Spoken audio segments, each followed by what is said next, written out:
I'm Chris Ozar with an all-new market update for Hudson County, September 2018. If you own property in Hudson County, you do not want to miss this video.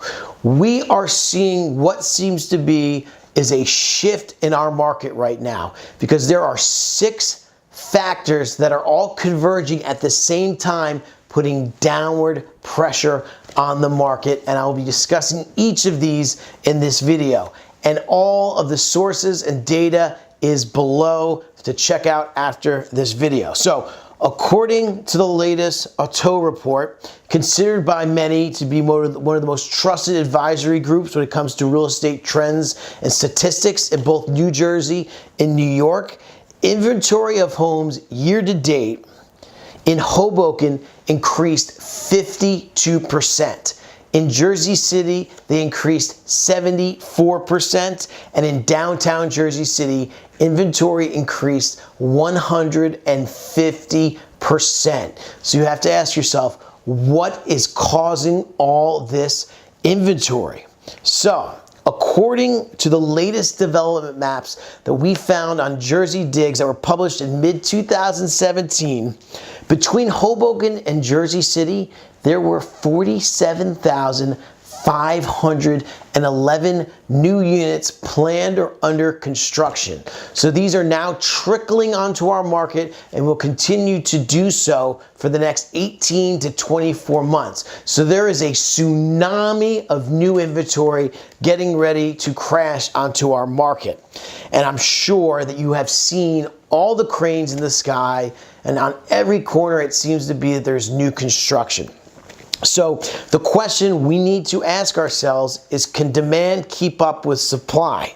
And according to the latest Ozar report, for this August versus last August, Hoboken contract sales down 20%, Jersey City down 18%, and downtown Jersey City down 38%. So far, demand has not kept up. One more thing to note, I have an email from a source who works for the Ozar report, or at least did work for the Ozar report, and they wrote, at a quick glance, if we were scoring each town using a traffic light system, green meaning good, yellow meaning caution, and red meaning about to implode, and these are their words, not mine, I'd rank them as follows. Red, Hoboken, downtown Jersey City, and Secaucus. Yellow, Hudson County as a whole, Jersey City as a whole, specifically in Jersey City, Journal Square, The Heights, and Bergen Lafayette, and then Union City, and lastly Bayonne, and green as in good markets, they're still okay, Jersey City Greenville, Jersey City West Bergen, Guttenberg, Kearney, North Bergen, West New York, and Weehawken. So very interesting information from them. Now let's talk about factor number 2 that's putting downward pressure on our market, and that's what's happening in Manhattan. Now, according to the Q2 report from Corcoran, the third quarter is not out yet as of filming this video, but it should be out soon. Closed sales in Manhattan fell 14%. Contracts signed are down 9%. Active inventory expanded 17% year over year, and the average days on market went up 13% to 121 days on market. And an article I found on Street Easy, published on September 21st, 2018, so very recent, it states, a wave of new inventory pushes home price cuts to record levels. Now listen to this. The wave of new listings seems likely to push inventory to highs not seen since the 2008 financial crisis. Already, more sellers cut asking prices during the week after Labor Day than any other week in Street Easy history, more even than during the depths of the financial crisis. So, sounds like some pretty serious stuff from a very reliable source, being Street Easy. Basically, Zillow, well, Zillow does own them, but Zillow of New York, because they don't use Zillow in New York for whatever reason.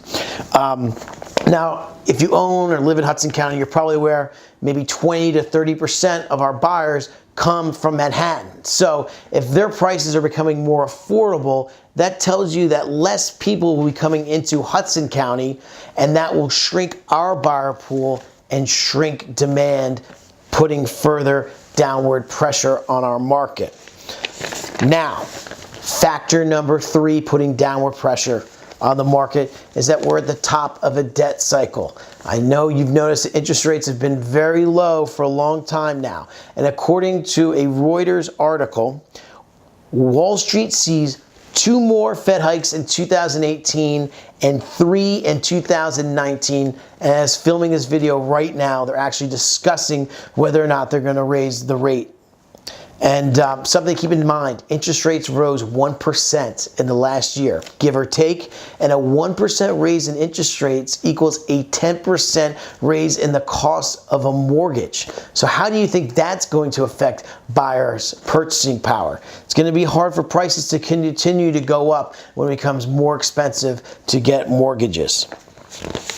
Now, factor number 4, Jersey City recently had a tax revaluation. And I spoke to a client yesterday. She owns a building in Paulus Hook. Her taxes went from $15,000 to $32,000. It's just crazy what's going on with taxes in Jersey City, especially in the downtown area. And this is not an isolated incident. I've talked to many clients who've experienced similar things. So not only do you have a wave of new inventory hitting the market, you're going to have a wave of resales hitting the market of people who can't afford to pay these crazy high taxes.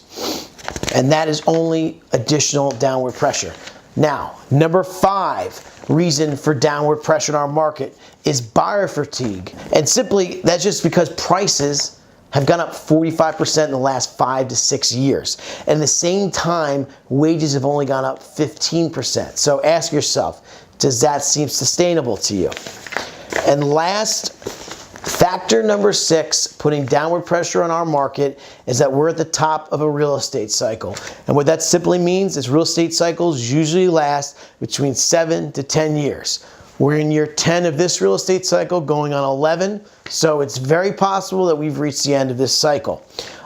Something else to keep in mind, this inventory will also affect rental prices. I manage about 40 to 50 rentals, and we've seen those prices go down over the last year, and I expect those prices to continue to go down along with the rest of the market, as a lot of this new inventory are rentals. So if you own a property and you're planning on moving but you don't want to sell it and you're planning on renting it, just keep in mind that your rent will likely go down some. I don't know how much, I don't know how big this correction is going to be. No one knows, and who knows, maybe this isn't even a correction. But it seems to me, and I'm sure if you're watching this video, a lot of this information seems to be pointing, because of all this inventory and less demand, that we probably will see a dip in prices. How much is yet to be seen. So if you're thinking about selling, if you want to get ahead of all this inventory, give me a call. We'll talk about your specific property. We'll talk about what's going on in your specific area and at your price point and what you need to do to get the place sold, and go over a marketing strategy, a pricing strategy to get the job done. So guys, thanks for watching. Don't freak out. Real estate cycles, they happen, they go up, they go down. We just ride the wave. It happens every 10 years or so. So don't be surprised. Everything will be fine. So thanks for watching. I'm Ozar, and this has been an all-new market report.